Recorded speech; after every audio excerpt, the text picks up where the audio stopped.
Dans la nuit du 23 septembre 1847, 9 hommes ont brûlé vifs dans une plantation de Caroline du Nord.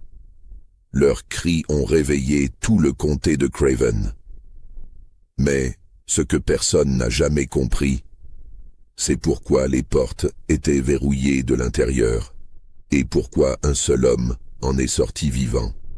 Avant de continuer, abonne-toi à cette chaîne et dis-moi dans les commentaires de quelle ville tu nous écoutes en ce moment. Cette histoire va te glacer le sang, et je veux savoir où se trouvent ceux qui osent t'écouter jusqu'au bout. Le comté de Craven, en Caroline du Nord, était au milieu du 19e siècle, un territoire de marécages et de plantations, où les cyprès centenaires jetaient leurs ombres sur les eaux stagnantes du fleuve Neuse. La région vivait de la culture du tabac et du coton, mais aussi de quelque chose de plus sombre, de plus ancien, de plus profondément enraciné dans la terre rouge de cette partie du sud. L'esclavage. Les familles de planteurs y régnaient comme des seigneurs médiévaux, chacune sur son domaine, chacune avec ses propres lois, ses propres châtiments, ses propres silences. Entre elles existait une forme de solidarité tacite, un pacte non écrit qui garantissait que ce qui se passait dans une plantation restait dans cette plantation. Les shérifs regardaient ailleurs, les juges étaient parents ou associés. Les pasteurs prêchaient la soumission comme volonté divine. La plantation Riverside occupait plus de 1200 hectares le long du fleuve. Son nom venait de sa position stratégique, ses quais privés permettant d'expédier directement le tabac vers les ports de Wilmington et de Norfolk sans passer par les intermédiaires. La demeure principale, une construction de style géorgien avec ses colonnes blanches et son double escalier extérieur, se dressait sur une légère élévation, dominant les champs qui s'étendaient jusqu'à l'horizon brumeux. Mais c'était une autre bâtisse qui intéresse notre histoire. Une construction de briques rouges, massive et sans fenêtres, à l'exception de quelques ouvertures étroites près du toit, située à 300 mètres de la maison des maîtres. Les esclaves l'appelaient la maison du silence. Les Blancs ne l'appelaient jamais. Ils se contentaient d'y faire référence par des gestes, des hochements de tête, des regards entendus.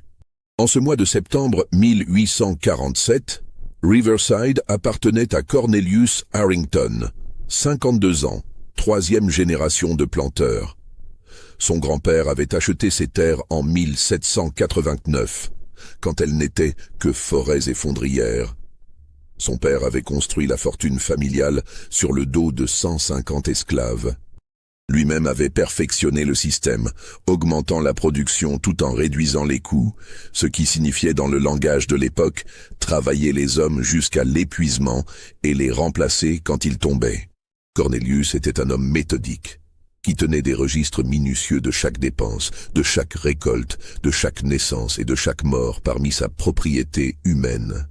Ces registres, conservés aujourd'hui dans les archives du comté de Craven, révèlent une obsession pour le contrôle et l'efficacité qui dépassait largement la simple gestion économique.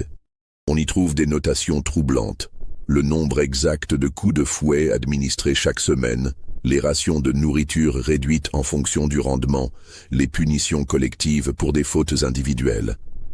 Mais ce qui frappe surtout dans ces documents, c'est l'existence d'une section entière consacrée à ce qu'Harrington appelait les séances de correction avancées. Ces entrées, rédigées dans un code que personne n'a jamais complètement déchiffré, mentionnent des dates, des noms d'esclaves et des durées. Toujours des multiples de 3 heures. Toujours dans la maison du silence.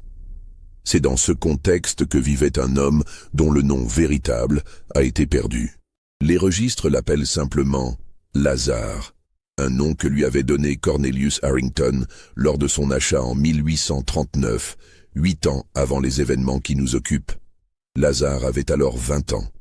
Il venait d'une plantation de Virginie où son ancien maître, ruiné par de mauvaises récoltes et des dettes de jeu, avait dû vendre tous ses biens. Les quelques descriptions physiques qui subsistent le dépeignent comme un homme de taille moyenne, à la musculature sèche et aux mains marquées par le travail depuis l'enfance. Mais c'était ses yeux que les témoins mentionnaient le plus souvent. Un regard d'une intensité dérangeante qui semblait voir à travers les gens, qui pesaient et jugeaient en silence. Lazare ne parlait presque jamais. Dans les cabanes des esclaves, où chaque soir les hommes et les femmes partageaient leurs souffrances, leurs espoirs et leurs rares moments de joie, il restait à l'écart, assis dans un coin, observant. Certains le croyaient simple d'esprit.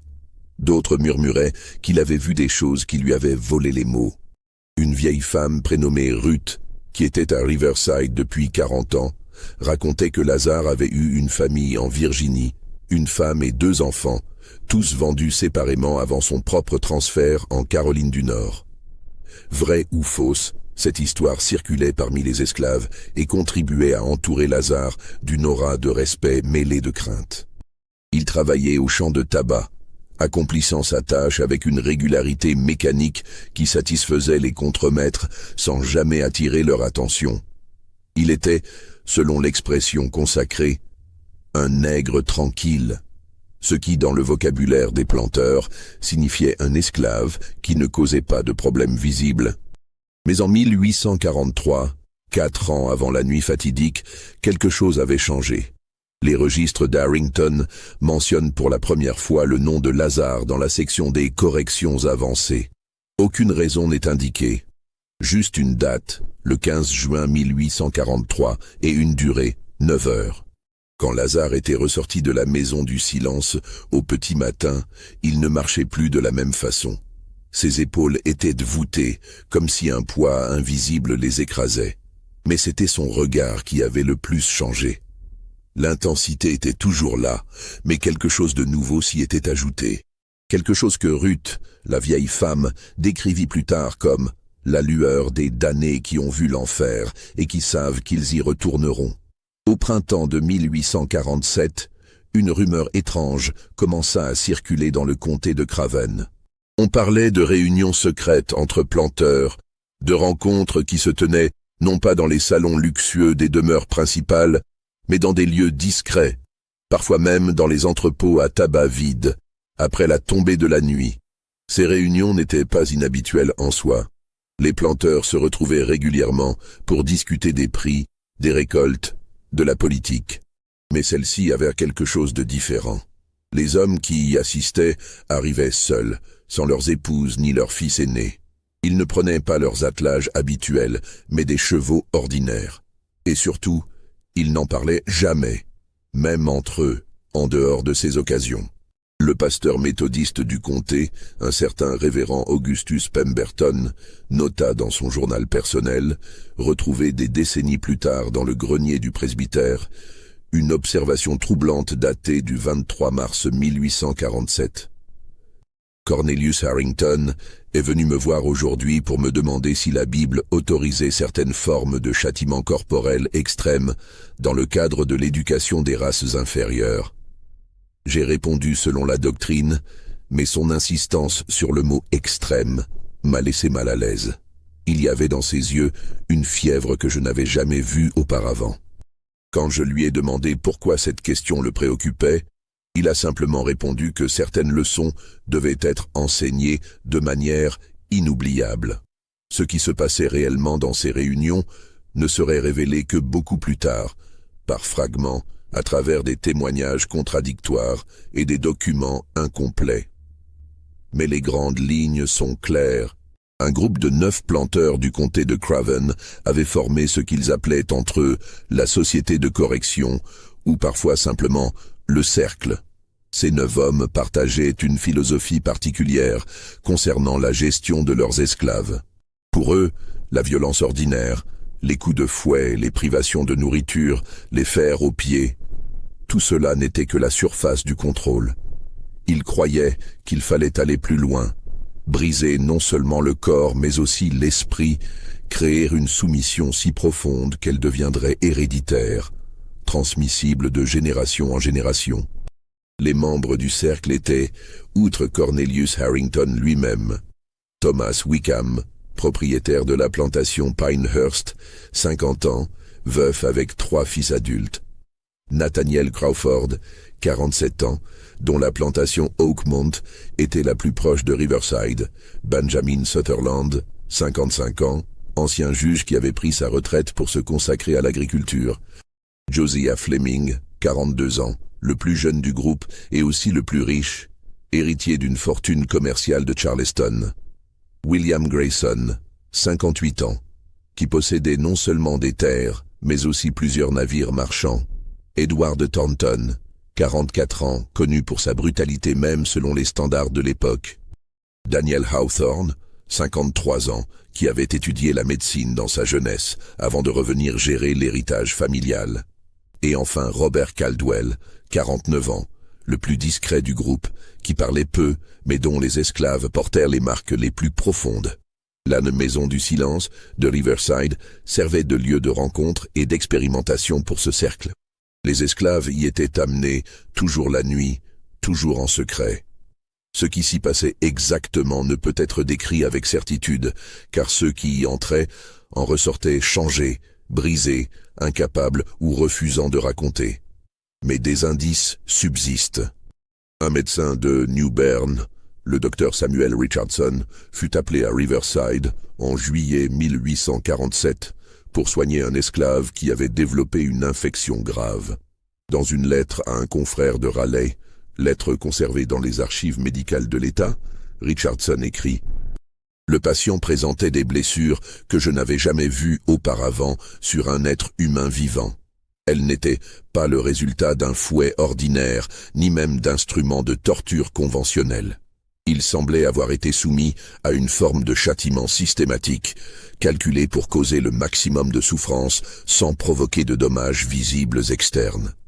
Quand j'ai demandé à M. Harrington comment ces blessures avaient été infligées, il m'a répondu que cela ne me regardait pas et que mon rôle était de soigner, pas de questionner. Je dois avouer que j'ai ressenti un malaise profond en quittant cette plantation. L'esclave en question mourut 3 jours plus tard. Son nom dans les registres, Lazare. Sauf que Lazare ne mourut pas. Les registres ont été falsifiés. C'était un autre esclave, un homme prénommé Samuel, qui succomba à ses blessures. Mais Harrington avait ses raisons pour faire croire à la mort de Lazare. Des raisons qui ne deviendraient claires que 2 mois plus tard. Entre juillet et septembre 1847, une série d'incidents étranges commença à se produire dans les plantations des membres du Cercle.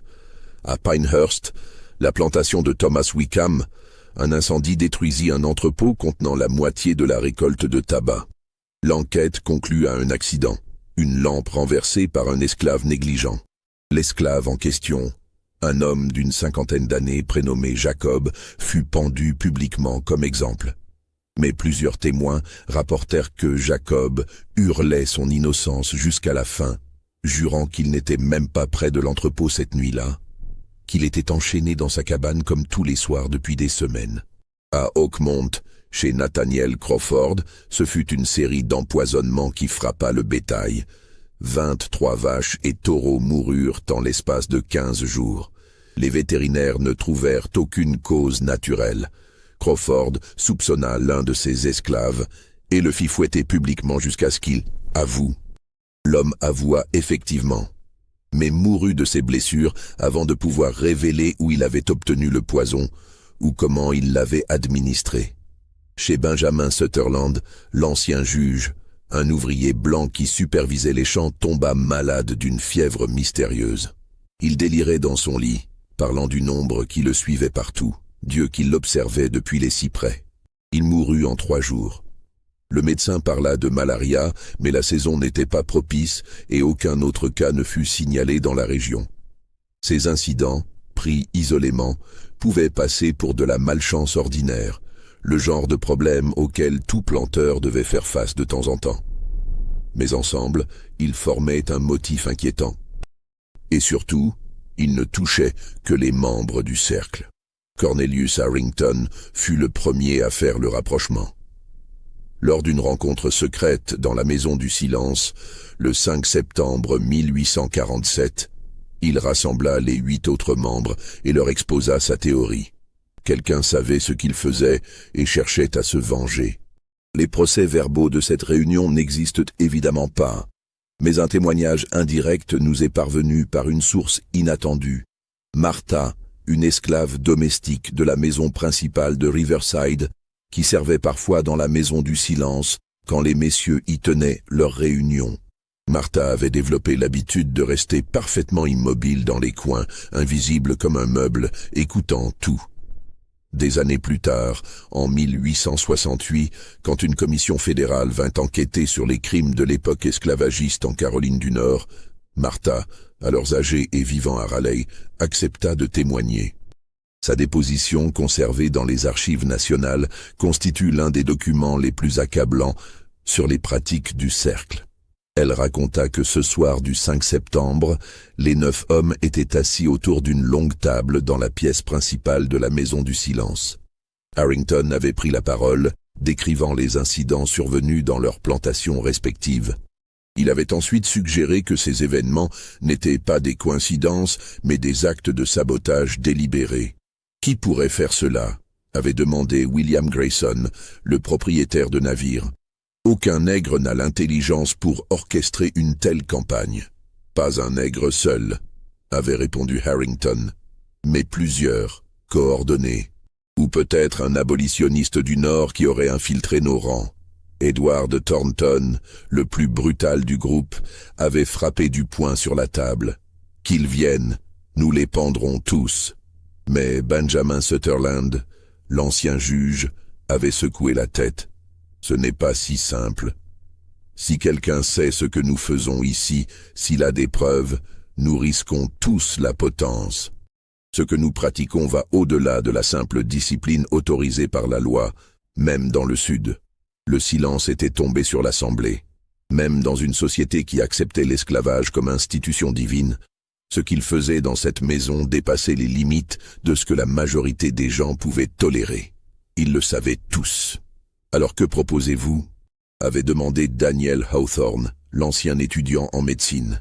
Nous devons identifier la menace et l'éliminer, avait répondu Sutherland, discrètement, sans attirer l'attention. Et comment? Avait insisté Josiah Fleming, le plus jeune. Harrington s'était levé, marchant lentement autour de la table. Il y a un esclave que j'ai fait déclarer mort dans mes registres en juillet. Son nom était Lazare, mais il est encore vivant, caché quelque part sur ma propriété. Je l'ai gardé en réserve pour une expérience particulière. Je propose que nous l'utilisions maintenant différemment. Martha, dans son témoignage, décrivit l'expression sur le visage d'Harrington à ce moment-là. Une expression qu'elle n'oublierait jamais. Un mélange de cruauté et d'excitation qu'elle comparait à celle d'un chasseur flairant une proie. « Nous allons le libérer », avait continué Harrington. « Nous allons faire croire qu'il s'est échappé. Puis, nous allons répandre le bruit qu'il sait tout sur nos activités, qu'il était notre espion involontaire. Celui qui le cherche vraiment, qu'il soit abolitionniste ou esclave révolté, se révélera en tentant de le contacter. C'est dangereux, avait objecté Robert Caldwell, le plus discret du groupe. Si Lazare parle vraiment, Lazare ne parle jamais, avait coupé Harrington avec un sourire froid. C'est justement pourquoi il est parfait pour ce rôle. De plus, nous contrôlerons tout. Il ne quittera jamais vraiment la plantation. Nous le suivrons. Et quand le piège se refermera, nous éliminerons tous ceux qui seront impliqués. Le plan était d'une perversité remarquable. Utiliser un esclave brisé comme appât pour attirer et identifier d'éventuels ennemis, puis les éliminer en toute impunité sous couvert de capturer un fugitif dangereux. Si cette histoire te donne des frissons, mets un like et dis-moi dans les commentaires ce que tu penses qu'il va se passer. Est-ce que Lazare était vraiment un simple appât, ou y avait-il quelque chose que ces hommes n'avaient pas prévu? La fausse évasion de Lazare fut orchestrée dans la nuit du 10 septembre 1847. Harrington avait fait sortir l'esclave de sa cachette, une cave secrète sous la maison du silence, et l'avait fait transporter jusqu'à la lisière de la propriété, près des marécages. Là, on lui avait retiré ses chaînes et dit de courir. Lazare n'avait pas couru. Selon les contremaîtres qui l'accompagnaient, rapportés plus tard dans leurs dépositions contradictoires, il était resté immobile un long moment, regardant fixement la forêt sombre devant lui. Puis il s'était tourné vers les hommes blancs et avait prononcé ses premières paroles depuis des mois. peut-être des années. Vous ne comprenez pas ce que vous avez fait. Sa voix était rauque, brisée, mais claire. Les contremaîtres, déstabilisés, n'avaient pas su comment réagir. L'un d'eux avait levé son fusil, mais Lazare s'était finalement détourné et avait disparu dans les cyprès. Les jours suivants, une chasse spectaculaire fut organisée. Des patrouilles sillonnèrent le comté, des avis de recherche furent placardés sur les portes des églises et des magasins. Une récompense généreuse fut offerte pour la capture de Lazare, mort ou vif. Toute la région bruissait de rumeurs sur l'esclave fugitif qui connaissait des secrets terribles sur les planteurs les plus respectables du comté. Mais Lazare ne fut jamais retrouvé. Ou plutôt, il ne fut jamais capturé. Car des témoignages commencèrent à affluer de gens qui l'avaient vu, toujours à distance, toujours au crépuscule ou à l'aube, toujours près de l'eau. Une vieille femme blanche, veuve d'un petit fermier, jura l'avoir vu près du fleuve Neuse, lavant quelque chose dans l'eau. Quand elle s'était approchée, il avait disparu, laissant seulement des traces de pas dans la boue et une odeur étrange, comme de la viande brûlée. Un groupe d'enfants jouant près d'un ruisseau affirma avoir vu un homme noir les observer depuis les roseaux. Il ne les avait pas menacés, n'avait pas bougé, s'était contenté de les fixer avec des yeux comme des charbons ardents, selon la description d'un des enfants. Un pasteur baptiste itinérant raconta qu'il avait campé une nuit près d'un vieux cimetière d'esclaves abandonnés, et qu'il avait été réveillé par le son de quelqu'un qui creusait. À la lumière de sa lanterne, il avait vu une silhouette penchée sur une tombe ouverte, en train d'en extraire quelque chose. Quand la silhouette s'était redressée, le pasteur avait reconnu la description de Lazare. L'esclave tenait un petit sac en toile et regardait le pasteur avec une intensité qui l'avait paralysé. Puis il avait parlé, une seule phrase. « Dites-leur que je n'ai pas oublié. » Et il était parti dans l'obscurité. Ces récits, aussi fragmentaires et invérifiables qu'ils soient, créèrent une atmosphère de plus en plus tendue dans le comté. Les esclaves murmuraient que Lazare était devenu un esprit vengeur, ni tout à fait mort, ni tout à fait vivant, condamné à errer jusqu'à ce que justice soit faite. Les Blancs les plus superstitieux commençaient à éviter certaines zones, particulièrement près des marécages, où les disparitions d'esclaves au fil des décennies avaient nourri de nombreuses légendes. Mais pour les membres du cercle, ces apparitions n'étaient pas des superstitions. C'était la preuve que leur plan fonctionnait. Lazare était visible, donc traçable. À tout moment, ils pouvaient le capturer. Mais ils attendaient, patients comme des araignées au centre de leur toile, guettant le moment où quelqu'un d'autre tenterait de le contacter. Ce qu'ils ne réalisaient pas, c'est que Lazare n'était pas l'appât qu'ils croyaient avoir créé, il était devenu le chasseur. Le 15 septembre, Thomas Wickham trouva un rat mort cloué sur la porte de sa chambre à coucher. Le rat avait été écorché avec une précision chirurgicale et un morceau de papier était glissé dans sa gueule. Sur le papier, un seul mot griffonné au charbon, « bientôt ». Le 17 septembre, Nathaniel Crawford découvrit que tous les pommiers de son verger personnel avaient été empoisonnés pendant la nuit. Les arbres moururent en 48 heures, leurs feuilles noircissant comme si elles avaient été brûlées de l'intérieur. Le 19 septembre, William Grayson reçut une lettre anonyme contenant une liste détaillée de toutes les corrections avancées, pratiquées dans la Maison du Silence au cours des 5 dernières années. Les noms, les dates, les durées, tout. La lettre se terminait par ces mots « Dieu voit tout, les morts se souviennent ». Le 20 septembre, Daniel Hawthorne trouva son cheval préféré mort dans son écurie, le ventre ouvert et les entrailles arrangées de manière à former un motif circulaire presque ritualistique. Les contremaîtres qui découvrirent la scène plus tard parlèrent d'un symbole qu'ils ne reconnaissaient pas, quelque chose qui ressemblait à des lettres ou des chiffres entrelacés. Chaque incident escaladait en audace et en violence symbolique, et toujours personne n'avait vu l'auteur. Aucune trace, aucun témoin, comme si un fantôme opérait sous leurs yeux.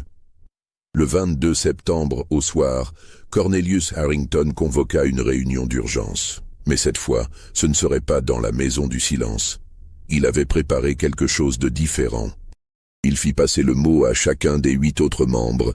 Ils devaient venir à Riverside la nuit suivante, le 23 septembre, mais pas à la maison du silence.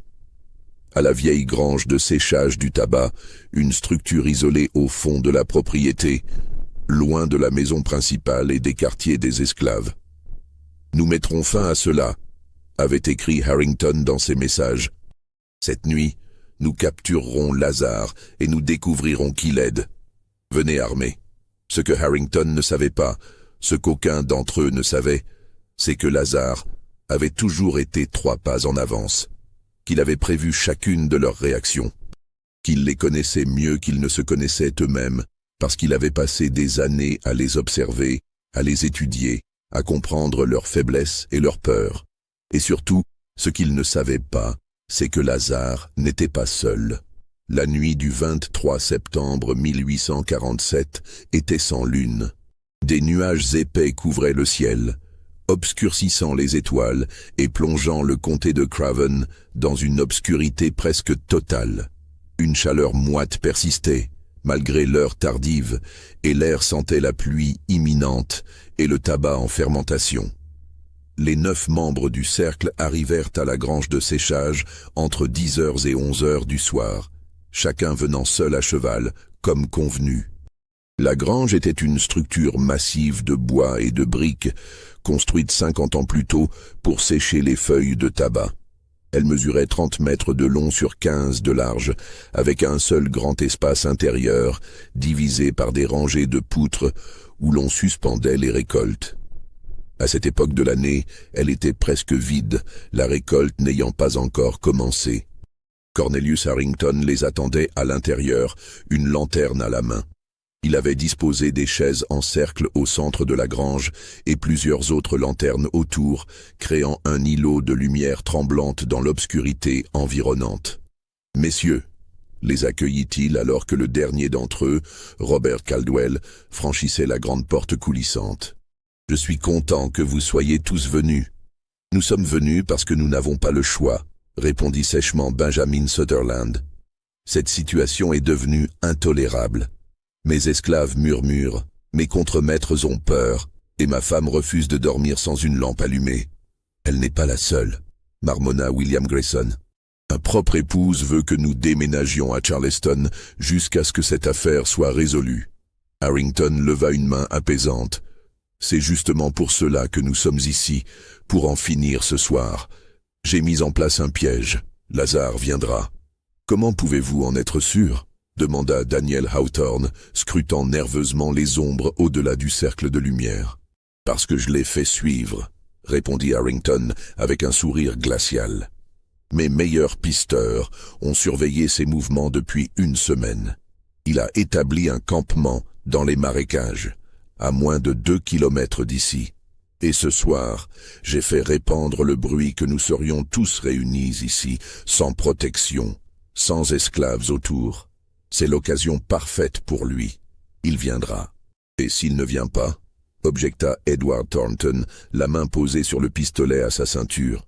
Alors nous irons le chercher à l'aube, répondit Harrington. Mais il viendra. Il n'a pas fait tout cela pour rien. Il veut quelque chose. Il veut sa revanche. Les 9 hommes s'assirent, formant leur cercle familier, mais cette fois l'atmosphère était différente. Il n'y avait pas la confiance arrogante de leur réunion précédente. Chacun d'eux regardait constamment par-dessus son épaule, scrutant les recoins sombres de la grange, sursautant au moindre craquement du bois ou bruissement dans les poutres au-dessus. Nathaniel Crawford sortit une flasque et but une longue gorgée avant de la passer à son voisin. « Je dois avouer quelque chose, » dit-il, sa voix légèrement tremblante. « Je commence à croire que nous avons peut-être nous sommes allés trop loin dans nos méthodes. » Un silence choqué accueillit ces paroles. Thomas Wickham le fusilla du regard. « Tu perds ton sang-froid, Nathaniel, ce ne sont que des nègres, des animaux. Nous avions le droit, même le devoir de les discipliner comme nous l'entendions. » « Des animaux ne planifient pas une vengeance aussi élaborée, » murmura Crawford. « Des animaux ne laissent pas de message. Des animaux ne savent pas exactement où frapper pour nous faire le plus mal. Silence, coupa Harrington, levant à nouveau la main. J'entends quelque chose. Tous se figèrent, retenant leur souffle. Dehors, le vent s'était levé, faisant gémir les planches de la grange. Mais il y avait autre chose, un son rythmique, régulier. Des pas? Non, trop lent. Plutôt comme quelque chose qui traînait sur le sol. Ce ne sont que les chevaux, dit Josiah Fleming, mais sa voix manquait de conviction. Harrington se leva et se dirigea vers la porte coulissante. Les 8 autres hommes suivirent son regard alors qu'il scrutait l'obscurité à l'extérieur. « Les chevaux » répéta-t-il lentement. « Où sont les chevaux » La panique commença à poindre alors qu'ils réalisaient tous en même temps ce que cela signifiait. Ils avaient attaché leur monture au poteau près de la grange en arrivant. Ils auraient dû entendre les animaux s'agiter, hennir, bouger. Mais il n'y avait que le silence. Un silence absolu, contre nature. « Il les a pris », chuchota Robert Caldwell, rompant enfin son mutisme habituel. « Il a pris nos chevaux. Nous sommes coincés ici. »« Impossible », protesta Wickham. « Il y a 9 chevaux, un seul homme ne peut pas... » Il s'interrompit alors qu'une odeur commençait à se répandre dans la grange. Une odeur âcre, familière. De l'huile de lampe. Harrington courut vers la porte, mais elle ne bougea pas. Elle était bloquée de l'extérieur. Il se précipita vers l'autre extrémité de la grange, où se trouvait une porte secondaire plus petite, également bloquée. « Les fenêtres » cria Benjamin Sutherland, désignant les ouvertures étroites près du toit, à 4 mètres de hauteur. Mais c'était trop tard. Des flammes apparurent soudain le long des murs extérieurs, s'élevant avec une rapidité terrifiante. L'huile qui avait été répandue tout autour de la structure s'enflamma en quelques secondes, créant un mur de feu qui encerclait complètement la grange. Les 9 hommes se regroupèrent au centre, aussi loin que possible des murs qui commençaient déjà à brûler. La chaleur devint rapidement insupportable. La fumée s'épaissit, les faisant tousser, pleurer, suffoquer. « La porte !» hurla Thornton. « Il faut la défoncer !» Plusieurs hommes se jetèrent contre la grande porte coulissante, mais elle tenait bon. Elle avait été barrée de l'extérieur avec des poutres lourdes, peut-être même clouées en place. Leurs épaules meurtries, leurs forces déclinantes, ils reculèrent, comprenant l'horrible vérité. Ils étaient pris au piège. C'est alors qu'ils l'entendirent. Une voix, venant de l'extérieur, portée par le vent et le rugissement des flammes. Une voix qu'ils reconnurent tous, une voix qu'ils n'avaient presque jamais entendue, mais qui était gravée dans leur mémoire. La voix de Lazare. « Vous m'aviez demandé si je comprenais ce que vous aviez fait », disait la voix, calme, presque sereine malgré l'enfer qui se déchaînait. « C'est moi qui vous pose la question maintenant. Comprenez-vous ce que vous avez fait? Comprenez-vous combien de vies vous avez brisées? Combien d'âmes vous avez torturées dans votre maison du silence? » « Lazare !» cria Harrington, sa voix déformée par la peur et la rage. « Tu ne t'en tireras pas, ils te pendront pour cela. » Un rire résonna, un rire sans joie, creux, terrifiant. « Me pendre? Mais je suis déjà mort, monsieur Harrington. Vous l'avez écrit vous-même dans vos registres. Lazare est mort en juillet. Celui qui brûle cette grange ce soir n'existe pas. » Les flammes montaient maintenant jusqu'au toit. Des planches commençaient à tomber, enflammées, créant des obstacles de feu à l'intérieur même de la grange. Les 9 hommes se serraient, les uns contre les autres, cherchant désespérément une issue qui n'existait pas. « Tu n'es qu'un seul homme !» hurla William Grayson. « Comment as-tu pu faire tout cela seul ?»« Seul ?» La voix de Lazare sembla venir de plusieurs directions à la fois. Peut-être un effet d'écho, peut-être autre chose. « Vous croyez vraiment que j'étais seul ? Combien d'esclaves avez-vous torturés dans cette maison du silence au fil des années? 50, 100, plus? Certains sont morts de leurs blessures. D'autres ont survécu, brisés, silencieux, obéissants en apparence. Mais ils se souvenaient. Oh oui, nous nous souvenions tous. Un nouveau son se joignit au crépitement des flammes. Des pas. Plusieurs personnes qui marchaient autour de la grange. Les 9 hommes piégés pouvaient voir des ombres se profiler de l'autre côté du mur de feu, des silhouettes qui les observaient brûler. Ruth se souvient des 9 heures que vous lui avez fait subir, monsieur Sutherland, continua Lazare. Samuel se souvient, même s'il est mort de ses blessures. Jacob, celui que vous avez pendu, monsieur Wickham, il se souvient aussi. Et Isaac, et Rebecca, et Thomas, et tous les autres dont vous n'avez même jamais pris la peine d'apprendre les noms. Daniel Hawthorne s'effondra à genoux, les mains sur la tête, sanglotant. « Mon Dieu, pardonnez-nous, nous ne savions pas. » « Vous ne saviez pas ?» La voix de Lazare se durcit, perdant sa sérénité terrifiante pour laisser place à une rage glaciale. « Vous ne saviez pas que nous étions des êtres humains ? Vous ne saviez pas que nous ressentions la douleur, la peur, le désespoir ? Oh, vous le saviez parfaitement, et c'est justement ce qui vous excitait. » Les poutres du toit commencèrent à céder. Une énorme poutre s'écrasa au sol dans une explosion d'étincelles, manquant de peu Josiah Fleming, qui hurla de terreur. Cornelius Harrington, même dans ce moment de terreur absolue, même face à la mort certaine, restait animé par une rage froide. « Tu es un monstre !» cria-t-il vers l'extérieur. « Un sauvage sans âme. Cela prouve que nous avions raison. Votre race n'est que violence et barbarie. » Le silence qui suivit fut plus terrifiant que n'importe quelle réponse. Puis la voix de Lazare reprit, mais cette fois, elle était juste de l'autre côté de la porte, si proche qu'ils auraient pu la toucher s'il n'y avait pas eu le bois et les flammes entre eux. « Non, monsieur Harrington, je ne suis pas un monstre, je suis votre création. Je suis ce que vous avez fait de moi. Vous avez voulu briser nos âmes, vous avez réussi avec certains, mais d'autres, comme moi, vous les avez transformés en quelque chose de différent, en quelque chose qui ne peut plus ressentir la pitié ou le pardon, en quelque chose qui ne veut qu'une chose, la justice. « Ce n'est pas de la justice !» hurla Benjamin Sutherland, sa voix se brisant. « C'est de la vengeance pure. »« La vengeance !» répéta Lazare, et il y avait presque de la tristesse dans sa voix maintenant. « Oui, c'est de la vengeance. Parce que la justice, monsieur Sutherland, vous qui étiez juge, vous savez qu'elle n'existe pas pour nous. Pas dans vos tribunaux, pas dans votre loi, pas dans votre Dieu qui bénit l'esclavage et ferme les yeux sur la torture. Alors oui, c'est de la vengeance. Et c'est tout ce qui nous reste. » Le toit s'effondra partiellement dans un fracas assourdissant. Les flammes, alimentées par l'air frais qui entrait maintenant par le haut, redoublèrent de violence. La fumée était si épaisse que les 9 hommes ne pouvaient presque plus respirer. Edward Thornton, dans un dernier élan de rage impuissante, tira plusieurs coups de feu vers la porte, espérant peut-être toucher Lazare, ou au moins créer une ouverture. Mais les balles s'enfoncèrent simplement dans le bois épais, sans effet. « Vous ne pouvez pas nous faire ça !» sanglotait Nathaniel Crawford.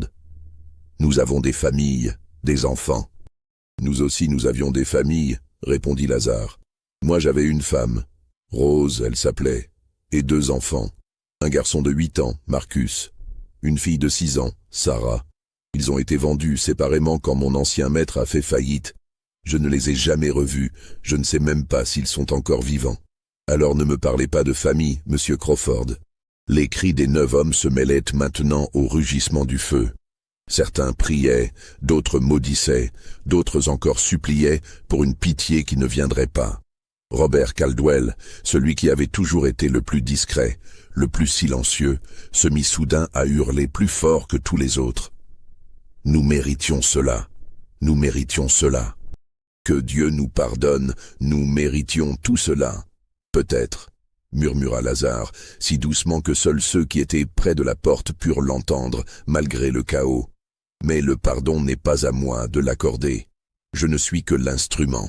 Ce furent les dernières paroles cohérentes que les 9 hommes entendirent. Après cela, il n'y eut plus que les flammes, la fumée, la chaleur insoutenable et leurs propres hurlements qui s'élevaient dans la nuit de Caroline du Nord, portés par le vent jusqu'aux oreilles des esclaves dans leurs cabanes, qui écoutaient en silence, certains priant, d'autres pleurant, tous sachant qu'un chapitre terrible de leur histoire était en train de s'écrire dans le feu et le sang. Quand l'aube se leva sur Riverside, le 24 septembre 1847, c'est un domestique blanc, le vieux contremaître Hugh Anderson, qui découvrit les restes de la grange de séchage. Il était parti dans cette direction pour vérifier pourquoi aucun des planteurs invités la veille n'était venu prendre le petit déjeuner à la maison principale, comme cela avait été prévu. Ce qu'il trouva le fit vomir sur place. La structure avait brûlé presque entièrement. Seuls quelques poteaux noircis et des sections de murs de briques subsistaient. Et au centre, dans les décombres fumants, il y avait les corps. 9 corps carbonisés, certains encore reconnaissables à leurs vêtements partiellement préservés, d'autres réduits à des formes noires et tordues qui n'avaient presque plus rien d'humain. Anderson courut chercher de l'aide. En moins d'1 heure, la nouvelle se répandit dans tout le comté. Le shérif, les médecins, des dizaines de planteurs et de citoyens affluèrent vers Riverside. Ce qu'ils virent les horrifia au-delà des mots. L'enquête qui suivit fut aussi rapide que superficielle. Le shérif du comté, un homme nommé Walter Grimshaw, conclut dès le premier jour qu'il s'agissait d'un incendie accidentel. Une lanterne renversée, peut-être une pipe mal éteinte. La structure vieille et sèche avait dû s'enflammer en quelques minutes. Mais les portes, objecta le docteur Richardson, celui-là même qui avait soigné l'esclave à Riverside en juillet. Les portes étaient barrées de l'extérieur. J'ai vu les restes des poutres. Elles avaient été placées intentionnellement pour empêcher toute sortie. Le shérif Grimshaw le regarda longuement avant de répondre. « Vous vous trompez, docteur. Le feu a pu faire tomber des poutres qui ont coincé les portes. C'est un accident tragique, rien de plus. »« Et les chevaux ?» insista Richardson. « Où sont les chevaux des 9 hommes ? On ne les a retrouvés nulle part. Ils ont dû s'enfuir pendant l'incendie. » Répondit Grimshaw d'un ton qui n'invitait pas à la contradiction, effrayé par les flammes. Mais Richardson n'était pas le seul à avoir des doutes. Plusieurs personnes présentes ce matin-là remarquèrent des détails troublants, des traces de pas multiples autour des ruines, comme si plusieurs personnes avaient encerclé la grange. Des restes de récipients qui avaient contenu de l'huile, disposés méthodiquement autour du périmètre. Et surtout, gravé au couteau sur un des poteaux qui avait survécu, un message bref mais clair, « La maison du silence est fermée ».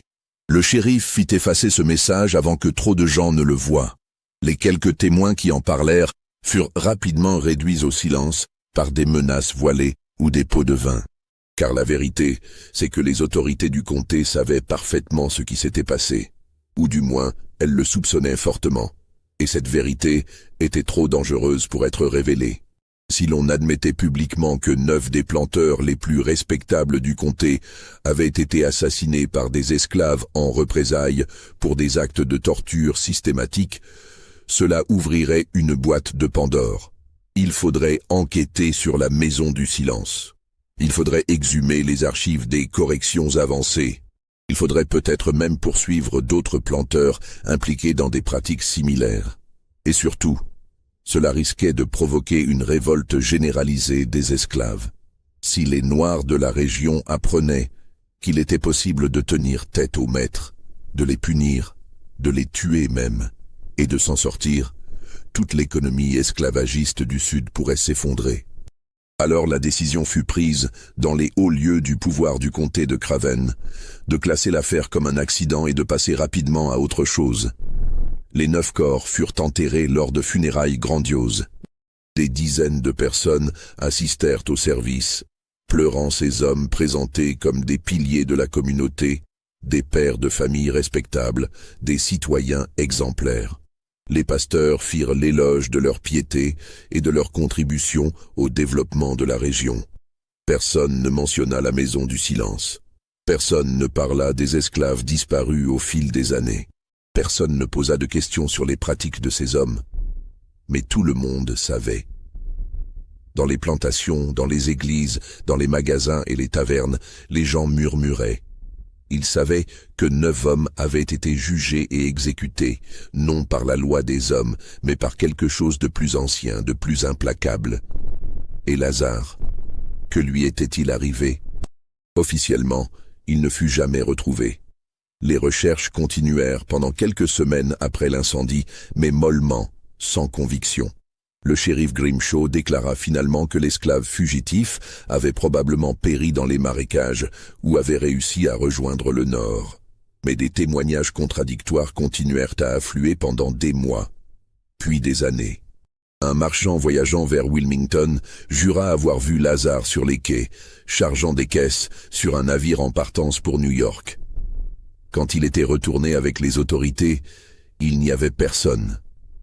Une famille d'agriculteurs blancs vivant à la frontière du comté rapporta qu'un homme noir les avait aidés à éteindre un incendie qui menaçait leur grange.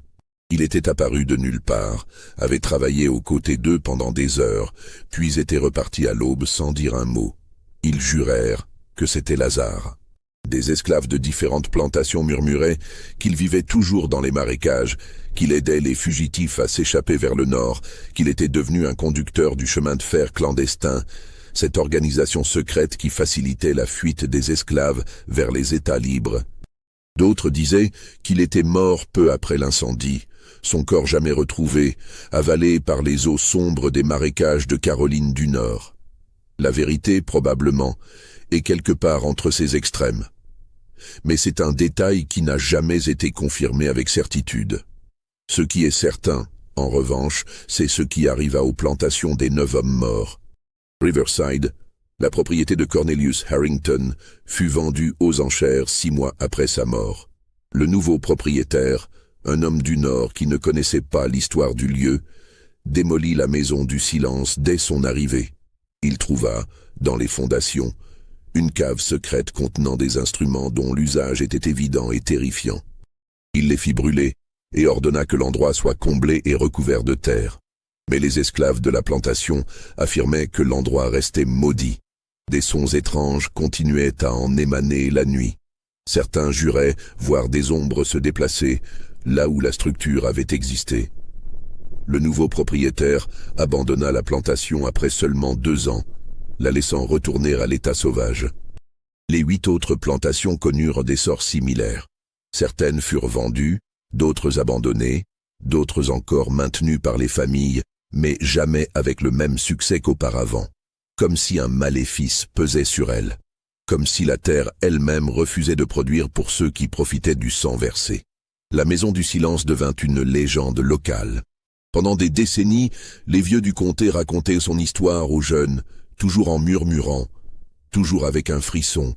Certains détails étaient exagérés, d'autres inventés de toutes pièces. Mais le cœur de l'histoire restait vrai. Un lieu où des hommes avaient commis des atrocités au nom du profit et du pouvoir, et où justice avait finalement été rendue, terrible et absolue. L'histoire de Lazare et de la nuit du 23 septembre 1847 ne s'arrête pas avec les flammes de la grange de séchage.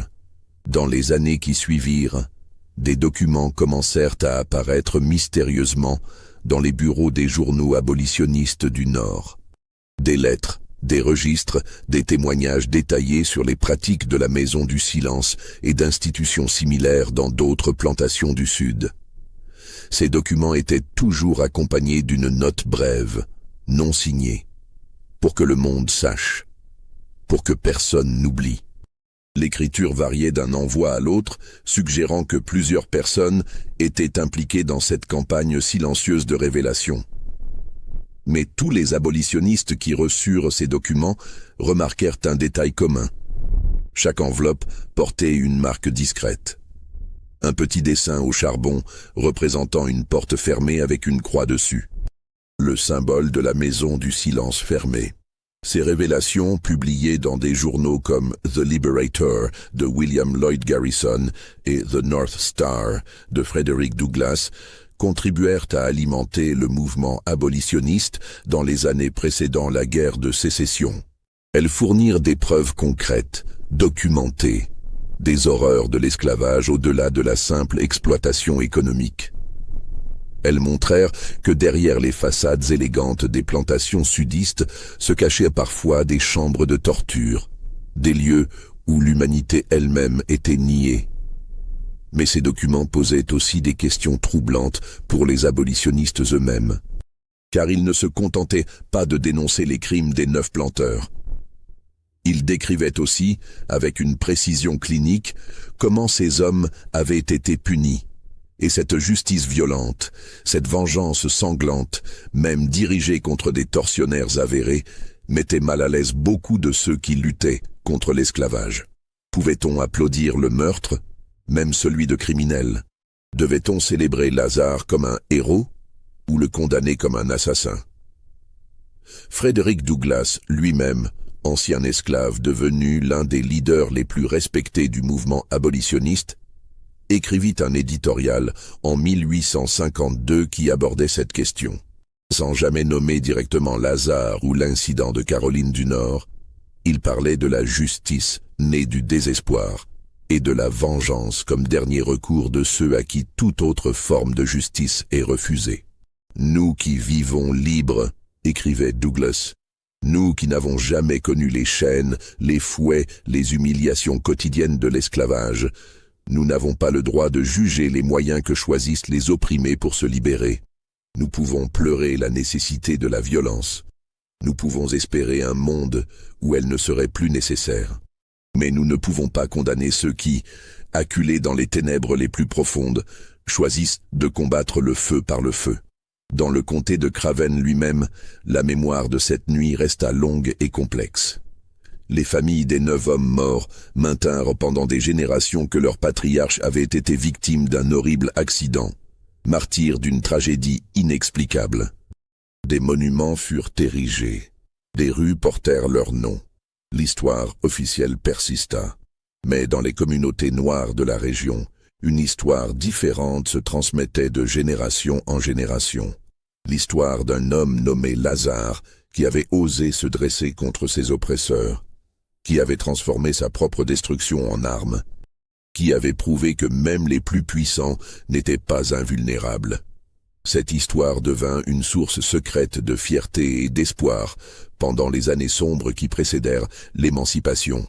Quand les esclaves se réunissaient le soir dans leurs cabanes, quand ils fredonnaient leurs chants codés qui parlaient de liberté et de résistance, parfois un nom était murmuré, Lazare, pas comme un saint, pas comme un héros sans tache, mais comme un symbole de quelque chose de plus profond, la capacité des opprimés à se défendre, même face à des forces qui semblent écrasantes. Après la guerre de sécession, quand l'esclavage fut enfin aboli et que les anciens esclaves commencèrent à témoigner publiquement de leurs expériences, plusieurs mentions furent faites de la Maison du Silence et de ce qui s'y était passé. En 1868, lors des enquêtes fédérales sur les crimes de l'ère esclavagiste, la vieille Martha, celle qui avait servi dans la maison d'Harrington, donna son témoignage détaillé. Elle avait alors 70 ans, mais sa mémoire restait claire et précise. Elle décrivit les corrections avancées, les cris qu'elle entendait parfois malgré les murs épais de la Maison du Silence, les esclaves qui y entraient debout et en ressortaient brisés. Elle parla des 9 hommes du cercle et de leur réunion secrète. Et elle parla de Lazare. Il ne parlait jamais, dit-elle aux enquêteurs, mais ses yeux parlaient pour lui. Il disait « Je vois, je me souviens. Et un jour, il y aura un jugement. Nous pensions tous qu'il était fou, qu'il s'était brisé dans cette maison, mais nous avions tort. Il ne s'était pas brisé, il s'était transformé. Vous pensez qu'il était seul ?» demanda l'un des enquêteurs, pour faire ce qu'il a fait cette nuit-là. Martha sourit, un sourire triste, hélas. Personne n'est jamais vraiment seul, monsieur. Pas même dans les ténèbres les plus profondes. Il y a toujours d'autres personnes qui ont souffert les mêmes choses, qui comprennent, qui sont prêtes à agir si quelqu'un montre le chemin. Lazare a montré le chemin. D'autres l'ont suivi. Combien d'autres? Je ne sais pas. Peut-être 5, peut-être 10, peut-être plus, des esclaves de Riverside et d'ailleurs, des hommes et des femmes qui avaient tous goûté à la Maison du Silence, qui portaient tous les mêmes cicatrices, visibles ou invisibles. Et après, qu'est-il arrivé à Lazare et à ces autres? Martha secoua la tête. Je ne sais pas. Certains disent qu'ils sont morts dans les marécages. D'autres qu'ils ont rejoint le chemin de fer clandestin. D'autres encore qu'ils sont partis vers l'ouest, où personne ne les connaissait. Tout ce que je sais, c'est qu'après cette nuit, la terreur a changé de camp. Les maîtres ont eu peur. Pas tous, pas partout. Mais ici, dans notre comté, ils ont eu peur. et cette peur a peut-être sauvé quelques vies. Parce que même les hommes les plus cruels réfléchissent à 2 fois avant de torturer quelqu'un quand ils savent que cela pourrait se retourner contre eux. Le témoignage de Martha fut consigné dans les archives fédérales, mais l'affaire ne fut jamais officiellement rouverte. Trop de temps avait passé. Trop de témoins étaient morts. Et peut-être, aussi, y avait-il un malaise à l'idée de poursuivre posthumement des actes de résistance violente contre l'esclavage. Les années passèrent. Le XXe siècle arriva. Les derniers témoins directs de cette époque moururent, emportant avec eux leurs secrets et leurs souvenirs. Mais l'histoire, elle, persista. Déformée parfois, embellie souvent, mais toujours présente dans la mémoire collective de la région. En 1923, un historien local nommé James Whitfield publia un livre sur l'histoire du comté de Craven.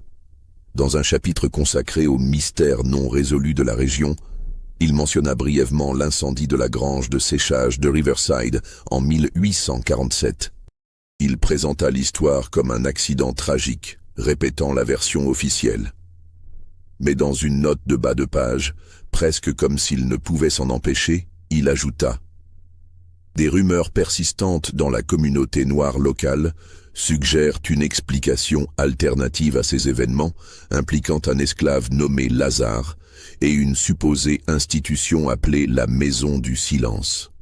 Aucune preuve documentaire ne soutient ces allégations, qui relèvent probablement du folklore local. Cette note de bas de page, aussi brève et dismissive qu'elle fut, représentait la première mention imprimée de Lazare dans un ouvrage historique officiel. Elle ouvrit la porte à d'autres recherches. Dans les années 1960 et 1970, pendant le mouvement des droits civiques, de jeunes historiens noirs commencèrent à s'intéresser à l'histoire cachée de l'esclavage dans le Sud. Ils fouillèrent les archives, interviewèrent les descendants des esclaves, recherchèrent les traces de résistance et de rébellion qui avaient été effacées des récits historiques dominants. L'histoire de Lazare émergea de ces recherches comme l'un des cas les plus troublants et les plus fascinants de justice auto-administrée par les esclaves. Un chercheur en particulier, le docteur Marcus Johnson de l'université de Duke, consacra sa thèse de doctorat en 1972 à ce qu'il appelait les structures de contrôle extrêmes dans les plantations de Caroline du Nord. Son travail, basé sur des années de recherche dans les archives du comté de Craven et d'entretien avec des descendants des familles concernées, tant blanches que noires, reconstitua pour la première fois une image cohérente de ce qui s'était passé. Johnson découvrit les registres d'Harrington, toujours conservés dans les archives du comté, et réussit à déchiffrer partiellement le code utilisé pour les corrections avancées. Il identifia plus de 40 esclaves qui avaient été soumis à ces pratiques entre 1838 et 1847. Il retrouva également les plans architecturaux de la Maison du Silence, enfouis dans les documents d'une vente de propriété datant de 1848. Ces plans révélaient une structure spécifiquement conçue pour l'isolement et le contrôle. Murs épais, ventilation minimale, une seule entrée facilement surveillable, et surtout une pièce centrale sans fenêtre équipée d'anneaux de fer fixés au mur et au sol. Confronté à ces preuves, Johnson n'avait aucun doute. La Maison du Silence avait été un lieu de torture systématique et l'incendie de la grange n'avait pas été un accident. Mais son travail fut accueilli avec une hostilité surprenante dans certains milieux académiques. Des historiens plus conservateurs l'accusèrent de sensationnalisme, de baser ses conclusions sur des témoignages oraux peu fiables, de diaboliser injustement des hommes qui ne pouvaient plus se défendre. La controverse qui en résulta révéla quelque chose de profond sur la façon dont l'Amérique, même dans les années 1970, luttait encore pour confronter les aspects les plus sombres de son histoire esclavagiste. La thèse de Johnson fut finalement acceptée et publiée, mais elle resta un ouvrage marginal, connu principalement des spécialistes. L'histoire de Lazare continua à exister dans une zone grise entre le fait historique et la légende urbaine. Aujourd'hui, si vous visitez le comté de Craven en Caroline du Nord, vous ne trouverez aucun monument commémorant Lazare ou les victimes de la Maison du Silence. L'endroit où se dressait autrefois la plantation Riverside est maintenant une zone de marécage protégée, inaccessible au public. Mais dans les églises historiquement noires de la région, dans les réunions familiales, dans les histoires que les grands-parents racontent à leurs petits-enfants, le nom de Lazare est toujours prononcé, pas toujours avec tous les détails corrects, pas toujours de la même manière. Certains le décrivent comme un ange vengeur envoyé par Dieu pour punir les méchants. D'autres comme un homme simple poussé au-delà de ses limites. D'autres encore comme un organisateur brillant qui coordonna une des premières actions de résistance collective des esclaves en Caroline du Nord. La vérité, probablement, est plus compliquée et plus humaine que n'importe laquelle de ces versions. Lazare était un homme, pas un mythe. Un homme qui avait perdu tout ce qu'il aimait. Un homme qui avait été torturé et brisé. Un homme qui avait trouvé, dans les profondeurs de sa souffrance, non pas la résignation, mais la détermination. La détermination de faire payer ceux qui lui avaient infligé tant de douleurs, et la capacité de rallier d'autres personnes qui avaient souffert de la même façon à sa cause. Ce qu'il a fait était-il juste ? C'est une question que chacun doit répondre selon sa propre conscience. Les 9 hommes qu'il a tués étaient des tortionnaires avérés. Des hommes qui avaient causé des souffrances inimaginables à des dizaines, peut-être des centaines de personnes au fil des années. Ils n'auraient jamais été jugés par aucun tribunal de leur époque. La loi les protégeait. La société les respectait. L'Église les bénissait. Mais le meurtre reste le meurtre, même quand la victime est un bourreau. Ce qui est certain, c'est que cette nuit du 23 septembre 1847 a marqué un moment où les opprimés ont refusé de rester silencieux, où la terreur a changé de direction même brièvement, où le prix de la cruauté a été payé en totalité. Et peut-être que c'est cela, au final, la vraie leçon de l'histoire de Lazare. Pas que la vengeance soit juste ou noble, mais que toute action a des conséquences, que toute cruauté engendre une réponse, que ceux qui croient pouvoir torturer, humilier et détruire d'autres êtres humains en toute impunité se trompent profondément. Parce qu'un jour ou l'autre, d'une manière ou d'une autre, il y a toujours quelqu'un qui refuse de se soumettre, quelqu'un qui dit non, quelqu'un qui, même face à l'écrasante puissance de l'oppression, trouve la force de résister. Lazare était cette personne. Et son histoire, vraie ou embellie, documentée ou légendaire, continue à résonner parce qu'elle touche quelque chose de fondamental dans l'expérience humaine. Le désir de justice, même quand tous les systèmes officiels de justice ont échoué.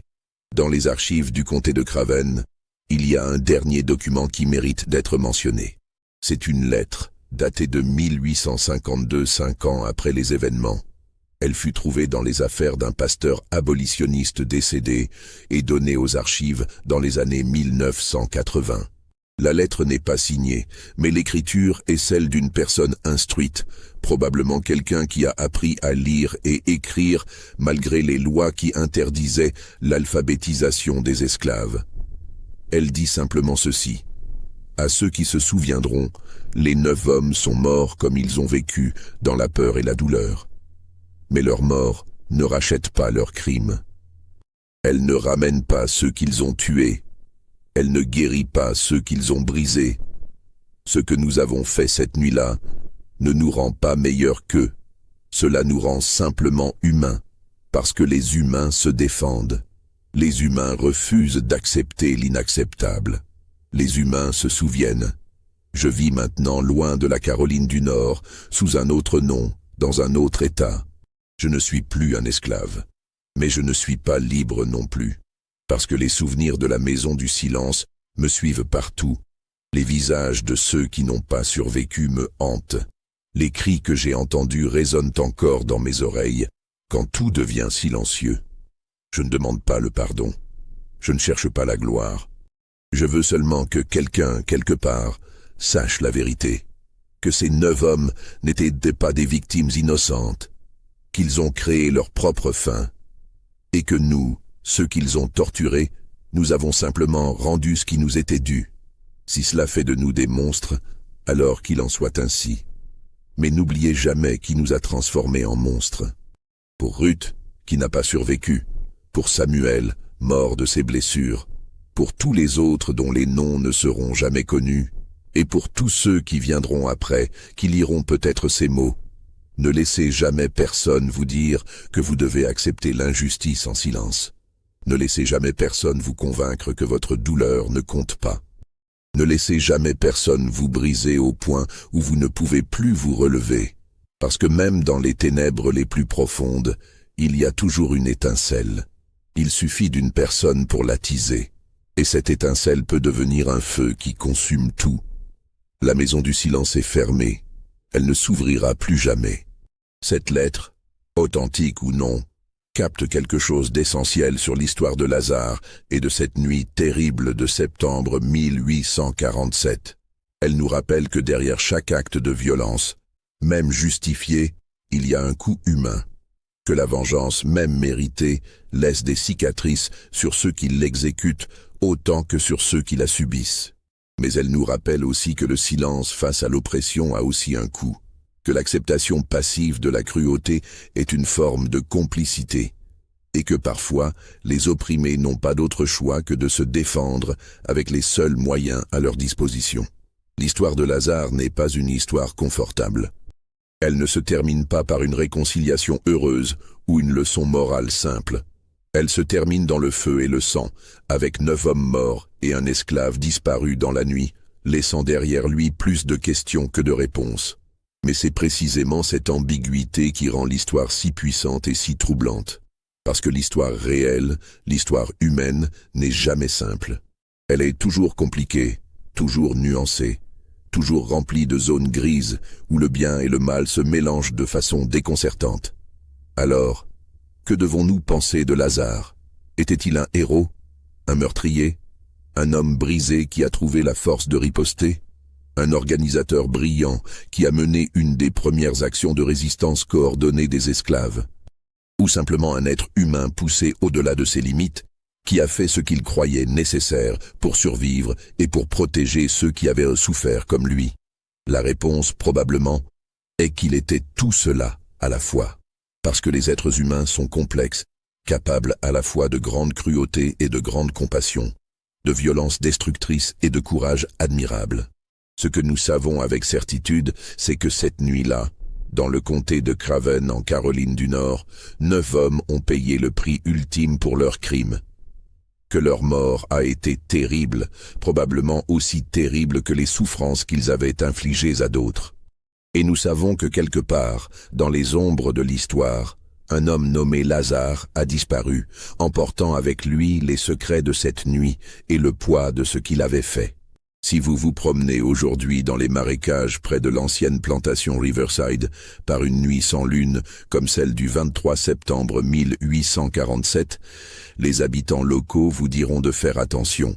Ils vous parleront de lumières étranges qui apparaissent parfois entre les cyprès, de sons qui portent sur l'eau stagnante, comme des voix qui murmurent des secrets oubliés.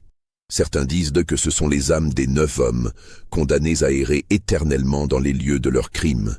D'autres que c'est Lazare lui-même, toujours en veille, toujours en garde, s'assurant que la maison du silence reste fermée. Mais ce ne sont que des histoires, bien sûr. Des légendes urbaines, du folklore local, rien de plus, n'est-ce pas? Parce que, au final, l'histoire de Lazare nous pose une question fondamentale que chacun doit répondre pour soi-même. Quand toutes les portes de la justice sont fermées, quand tous les systèmes censés protéger les innocents échouent, quand ceux qui ont le pouvoir l'utilisent pour torturer plutôt que pour protéger, que doit faire l'opprimé? Se soumettre, accepter, espérer que les choses changent par elles-mêmes, ou prendre les choses en main, sachant que cela pourrait le transformer en quelque chose qu'il n'a jamais voulu devenir. Lazare a fait son choix. Les 9 hommes dans la grange ont fait le leur bien avant, chaque fois qu'ils ont ouvert les portes de la maison du silence pour y faire entrer une nouvelle victime. Et nous, lecteurs de cette histoire, plus d'un siècle et demi plus tard, nous devons faire le nôtre. Choisir ce que nous retenons de cette histoire, ce qu'elle nous enseigne, comment elle influence notre compréhension de la justice, de la vengeance, de l'oppression et de la résistance. Parce que si l'histoire de Lazare nous apprend quelque chose, c'est que les choix ont des conséquences. Toujours. Pour tout le monde. Les 9 planteurs ont choisi la cruauté. Ils ont payé. Lazare a choisi la vengeance.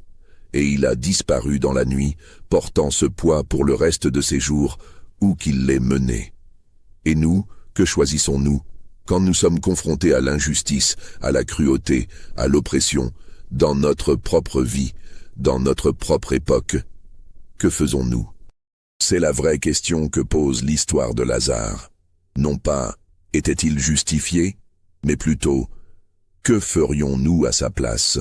Et si nous sommes honnêtes avec nous-mêmes, la réponse est probablement plus inconfortable que nous ne voudrions l'admettre, parce que nous aimons penser que nous serions meilleurs, plus nobles, plus sages, que nous choisirions le chemin de la non-violence, du pardon, de la patience. Mais si nous avions été à la place de Lazare, si nous avions subi ce qu'il avait subi, si nous avions vu ce qu'il avait vu, si nous avions perdu ce qu'il avait perdu, serions-nous vraiment si différents? C'est une question qui n'a pas de réponse facile, une question qui dérange, une question qui devrait déranger. Parce que l'histoire n'existe pas pour nous réconforter, elle existe pour nous faire réfléchir, pour nous mettre face à nos propres contradictions, pour nous forcer à examiner nos propres valeurs et nos propres limites. L'histoire de Lazare fait exactement cela. Elle nous met mal à l'aise. Elle nous force à confronter des vérités inconfortables sur la nature humaine, sur la justice, sur le prix de l'oppression. Et peut-être, si nous avons le courage d'écouter vraiment ce que cette histoire nous dit, elle nous rappelle aussi quelque chose d'important, que nous devons construire des systèmes de justice qui fonctionnent vraiment. Des systèmes où les opprimés ont des recours légitimes. Des systèmes où personne n'est jamais poussé à choisir entre la soumission totale et la violence désespérée. Parce que quand ces systèmes échouent, quand la loi protège les oppresseurs plutôt que les opprimés, quand la société ferme les yeux sur la cruauté, alors inévitablement, quelque part, quelqu'un se lèvera et dira « assez ». Et ce jour-là, ce qui se passera ne sera pas beau, ce ne sera pas noble. Ce ne sera pas propre ou confortable. Ce sera terrible et violent et troublant. Tout comme cette nuit du 23 septembre 1847, quand 9 hommes ont brûlé vifs dans une grange de Caroline du Nord, et quand un homme nommé Lazare a disparu dans l'obscurité, emportant avec lui une histoire qui nous hante encore aujourd'hui. Alors, toi qui as écouté jusqu'au bout, que penses-tu de cette histoire ? Était-ce de la justice ou de la vengeance? Lazare était-il un héros ou un meurtrier? Et surtout, crois-tu que tout cela s'est vraiment passé? Laisse ton avis dans les commentaires. Abonne-toi à la chaîne si tu veux découvrir d'autres histoires comme celle-ci, des histoires qui se cachent dans les ombres de l'histoire officielle, des histoires qui posent des questions auxquelles personne n'a de réponse facile. Et partage cette vidéo avec quelqu'un qui, comme toi, ose regarder dans les parties les plus sombres de notre passé, parce que c'est seulement en confrontant ces ténèbres que nous pouvons espérer construire un avenir plus lumineux. Merci d'avoir écouté l'histoire de Lazare, l'esclave de Caroline du Nord qui brûla vif 9 maîtres. Et n'oublie jamais, l'histoire n'est jamais vraiment finie. Elle nous parle encore, si nous avons le courage d'écouter.